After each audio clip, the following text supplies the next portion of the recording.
y'all. What's up, True Feelings family? How you guys doing today? If you're new to my channel, my name is Crystal, and I hope you're staying. If you do, welcome to the family. Chris and Jade's sister. I'm telling you, their storyline is making my ass itch because I don't know how and what they gonna do with the rest of the storyline, y'all. Because at the end of the day, when you really look at it, if you've been watching the show, the only thing this fool is doing, he calling 20, 40 times a day. Calling?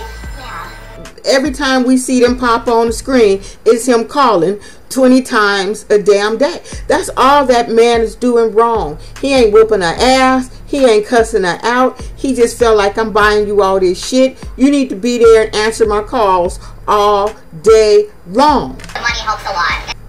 Now, what I don't understand, apparently Jade's sister is in a relationship with Chris's ass too. I don't understand why she's so damn involved. Well, we know why she's involved, because Jade apparently don't have a voice and can't speak up, and she's involved in the sister. But I don't see why the sister need to take a trip to the jail to have a discussion with Chris. About what? Calling too much? Like, what you gonna say? You're so dramatic. It's none of your business. I don't see why this is causing conflict between you and your sister. You say they get into an argument, you take her back, and then they go back together. Stay out of their shit. Yeah. You don't have to be in it. Your sister shouldn't have given her husband your number. He should have nobody number but yours, girl. So I don't understand why she got to go down there just to tell this man. He called too damn much. Sorry, I'm trying to get hold of you. So they go sidekick rolling with the shit that he bought. The sister's enjoying all his riches and shit. So they out there playing, and they get off of this shit. This boy done called 18 times. 18 missed calls, Chris? Now, apparently he misread what Jade wrote for his scene. He said, I just expect a courtesy call every once in a while. That's all. Fool, you in prison. We can't give you a courtesy call. You're fucking up. Now, I'm going to end this with an easy fix.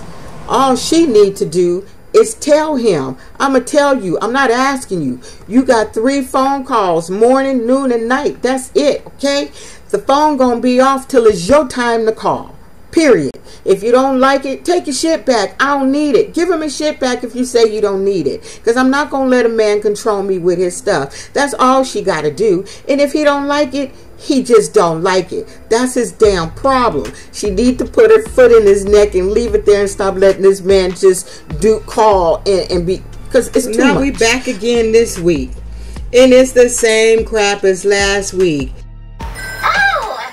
And it's something that Jade said, because she thinks she know this is what we thinking. That you're acting like this now. So she said, I don't know why after all this time you're deciding to act this way now and call all the time now just because you don't see me or hear from me because I'm not in your presence. And that was the same thing I was thinking. I said, wait, they've been together for what, about 7-6 years, correct me if I'm wrong, and all of a sudden now that we on TV, this fucker's calling all the time. In the whole 7 years he didn't do this shit, but now he doing it. So she knows. Like I said, I think she put this storyline together and she wrote it herself, because after it ends all, now she in the closet doing a striptease for a man about to get some makeup sex. I don't believe in they shit. It's so just now you got Keith and LATISHA. You know what's making your storyline crumble? Is your little girlfriend over there with the highlights, Miss Highlights. Every time she says something, she got this goofy ass grin on her face. Like, it would have been a little more believable if she would have pulled this girl to the side to the bathroom and said, you know, what they had going on as teenagers was a little bit more than that. But she did not do that. And it's tripping me out that the girl that she's throwing the shit out there ain't giving her the business. I'd be going off her. I'm like, why you sitting here being messy and shit? Like, why you saying this shit on purpose to be messy? Seem like somebody would be getting her ass. Now, I don't know if you guys noticed. Did you notice at the table, she answered the phone. Right after she answered the phone, and the other little girl went outside talking shit about this girl, about she didn't get the cookie or the cookie crumble or some shit. It's just a bunch of clownery to me. They said he was a player. is exactly, it's just clownery to me. It would just seem like to me, if you knew about it, because she's saying she didn't know, you know, the girl said you guys talked about it, had a little discussion, seemed like that's when you would have asked all your damn questions. But at the end of the day, you in your 30s. This shit happened when she's about 16 years old, 16, 17. It don't matter. So she decided she gonna call the damn boy's auntie. And even the auntie is like, sound like she didn't give a shit. It's like they were 16 years old. And basically she's letting her know. Most likely they did have relations, because she was a fast ass, and anybody going with his ass was a fast ass, and they was going to sleep together. So old girl says, if I did, I would have told you what it looked like. I said, okay, you guys are, so now her ass is sitting home stressed because she ain't heard from her man in 14 hours like he normally calls. She wondering what's going on.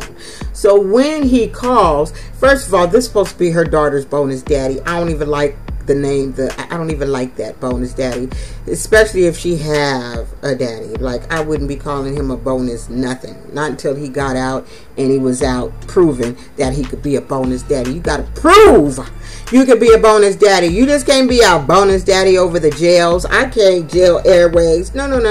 Gotta prove that. So she asked his ass about Deanna, and if you can hear it on the phone, he kind of like laughs it off.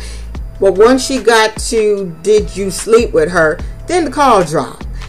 Get that bitch. Told you he didn't hang up on her. Calls drop all the time. I knew his ass was going to call back. And so she felt real happy that his ass is calling back. He's calling back. Okay, because I want to say. But here's the thing. He said no. He didn't have relations with that woman. None of that ever happened. It was too long ago. He said that's not even his damn type. So she said, and she's doing shit backwards. So now she's telling them she gonna see a lawyer to see what she needs to do about bringing him into the fold and bringing him in as her business partner. Something she should have did before saying, hey, you my business partner. So they show this little scene where she done set up him a little office with him on the phone, interviewing or meeting the workers of her business. Now this one that came in there came in hothetic. Hello. I'm saying hothetic, don't know what that shit mean. I'm making up a damn word because she's not hoe. But she came in there with her titties, thighs all out, talking to this man. And you heard her say, don't be flirting with my husband. First of all, I would have told her to button up her damn shirt, talking to my husband like that with all her titties out. And why you got women coming to the office dressed like they going to a bar or to a club? If they doing taxes, they need to wear tax clothes. Flirting with my husband. So she go see a lawyer. Now finally, when they went into that lawyer's office, I said, now that looked like a real lawyer's office. It had the books, it had his certificates, it had pictures. I think this man was a real lawyer. But I feel like the lawyer was pissing her off, because he told her simple ass, if he's messing with money, you messing with money under your license, this man is a convicted felon, still in prison, ain't got no business messing with nobody's money, and can really mess your shit up. Now, for some reason, her ass did not know what conspiracy meant. Have you ever looked up the word conspiracy? What is it that she didn't understand? And as he was explaining this to her, I could tell on her face, I felt like the real scene, she was getting a little annoyed, because she even felt like he was calling her stupid ass. Look at her ass. She did a double blink. She was like, I can't believe this motherfucker just said that shit to me. So basically what this girl is going to have to do, she going to have to talk to her man and say, guess what, sir, you fired. You fired on your day off up in the damn prison. You can't work here no more because you about to mess up everybody's bag. I can't have you doing shit because you are still a criminal and still locked up and ain't got no business messing with nobody's finances, let alone getting a damn social security number. No, so now she's talking about some other business deal that she want to bring him in on. And homeboy was telling her whatever she do, she need to get her a little prenup or something. So he can't take her shit if something goes wrong. If anything goes wrong, that money will go to the kids, not to him. So he's telling her, think smarter. Like if you got all this shit going for yourself, you need to get you one of them nuptials so he can't get your damn money. Now, will he be mad? If he is, I wouldn't give a shit, but she needs to do it. But like I said, she a whole ass fool too. We gonna end it with Andy, Gump, and Brittany. Complete waste of time. it's not much to talk about. She just on the phone going off on him because she feel like he lied to her about his care of how he would take care of his kids. She said, you didn't tell me that you weren't there for your kids. Your kids said that you left them.